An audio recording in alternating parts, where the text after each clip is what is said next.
J'espère que mon nouveau décor vous plaît. Bonjour à tous et bienvenue dans ce 16e épisode d'Entrée en lice. Aujourd'hui, on va parler d'une arme aux proportions peu communes, la spadone.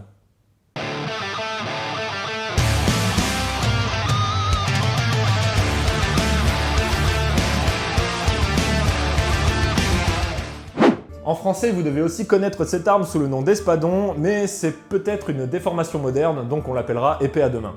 Aussi appelée montante pour les Spanish, Zweihander pour les Allemands, et tout simplement épée à deux mains pour les Français. D'ailleurs, Zweihander, ça veut dire épée à deux mains en allemand. D'ailleurs, le simulateur que j'ai là, c'est un modèle très particulier qui s'appelle la Flamberge. C'est un modèle de Zweihander très particulier parce que oui, les Teutons, ils aimaient bien faire des lames en forme de flamme pour faire peur aux ennemis. Bon d'ailleurs, pour être tout à fait franc avec vous, il n'y a pas que les noms qui sont différents parce que par exemple la Zweihander comme celle-là, elle est un peu plus grande et un peu plus lourde que les modèles espagnols et italiens, donc la montante et la spadone. Bah oui, les Allemands c'est des bourrins. Mais du coup, si on reprend les termes français, Jamy, quelle est la différence entre une épée à deux mains et une épée longue, comme celle derrière moi? À peu près le double de poids et quelques centimètres en plus. En effet, avec une épée longue comme celle-là, c'est assez manœuvrable à une main parce que c'est pas non plus très lourd, ça faisait entre 1,5 kg et 2 kg. Et un modèle en acier, ça fait un peu plus autour de 3-4 kg, ça pareil, c'est en fonction du pays. Du coup, hormis Dwayne Johnson, je vois pas vraiment qui pourrait se battre avec à une main. Cette arme, du coup, a été assez utilisée sur les champs de bataille aux alentours du XVIe siècle, à peu près d'ailleurs comme toutes les armes que je présente ici. Donc du coup, maintenant, allons voir un petit peu comment que ça fonctionne, une montante. Sachez que maintenant je mettrai toutes les sources que j'ai utilisées en description, donc si des traités d'armes ou autres vous intéressent, que vous voulez vraiment approfondir le sujet, n'hésitez pas à aller checker la description.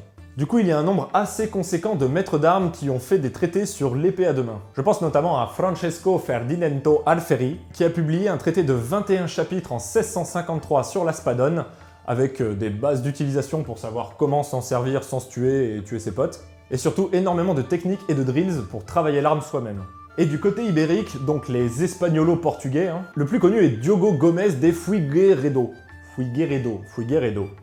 Un Portugais appartenant à l'école d'escrime de la Verdadeira Destreza, dont on parlera certainement dans une vidéo dédiée parce qu'il y a beaucoup de choses à dire dessus, qui a écrit beaucoup de traités sur la rapière et la montante. Donc le gars il passe un peu d'un extrême à l'autre. Montante, spadone, Zweihander, épée à deux mains, vous suivez, je fais en fonction du pays. C'est donc une arme pour laquelle on retrouve pas mal de sources du côté de la Méditerranée, et c'est ces sources-là qui sont le plus utilisées par la communauté AMHE. Quand on regarde l'arme, on va se dire naturellement qu'il suffit d'avoir des énormes bras pour pouvoir s'en servir. Et bah non, parce que déjà, moi je pourrais pas m'en servir, et en plus parce que pas du tout.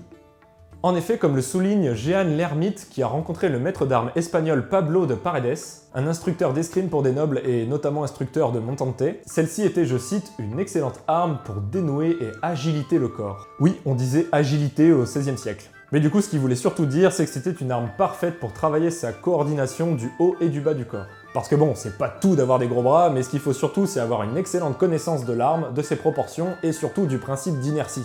Parce que si vous essayez d'utiliser la montante comme n'importe quelle autre arme, vous allez au mieux être complètement mort au bout de 3 coups, ou au pire, vous détruire les articulations. Bon là du coup, on a vu les sources principales pour apprendre à s'en servir, mais maintenant, quand est-ce qu'on s'en servait ?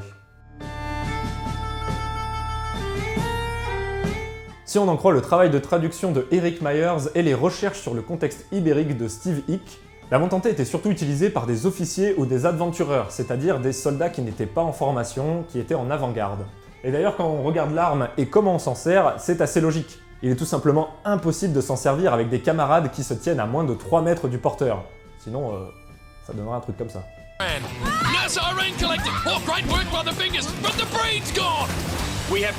D'autres sources historiques nous rapportent qu'elle aurait pu être utilisée lors de batailles navales. Comme cette illustration de la bataille de Lepanto en 1571, je vous laisse imaginer les dégâts que ça pouvait faire sur un bateau où les espaces sont assez confinés et on peut pas trop reculer.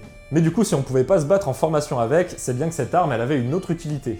En effet, toujours selon la littérature ibérique, la montante était une des meilleures armes pour se défendre tout seul contre plusieurs adversaires ou pour disperser une foule. Que ce soit une foule de civils en révolte ou une formation militaire en face.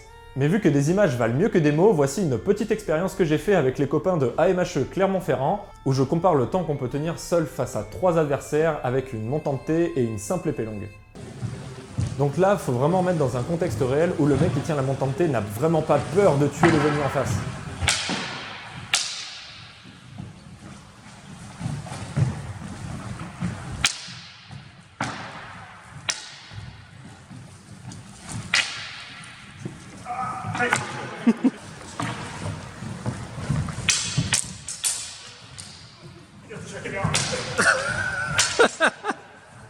Bon voilà, j'espère... Oh là, on s'arrête 2 minutes. Le mec est tellement pressé de vous annoncer la nouvelle qui va suivre qu'il a oublié de faire une conclusion pour cette vidéo. Bah du coup je vais m'en charger. Pour ceux qui me connaissent pas, je suis Estoc. Salut. Bon du coup vous aurez remarqué que la montante est une arme un peu spécifique pour laquelle on retrouve énormément de sources. D'ailleurs voici une liste non exhaustive d'autres maîtres d'armes qui en ont parlé, je vous invite à aller voir si vous avez envie de plus vous renseigner sur le sujet. Également si vous voulez être un peu plus curieux, vous pouvez checker la page Facebook The Spadon Project, il nous a un petit peu aidé et nous a aiguillé sur certains points, il a fait vraiment un énorme travail sur cette arme, je vous invite à aller regarder ça. Bon du coup maintenant, la nouvelle.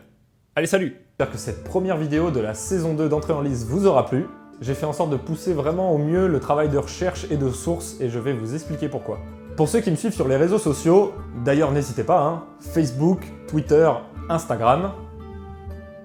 Je laisse le temps quand même.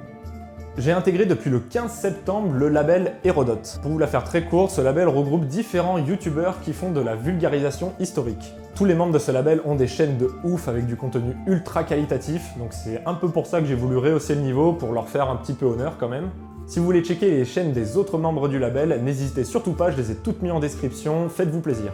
Et quant à moi, je vous dis à la prochaine pour une nouvelle entrée en lice.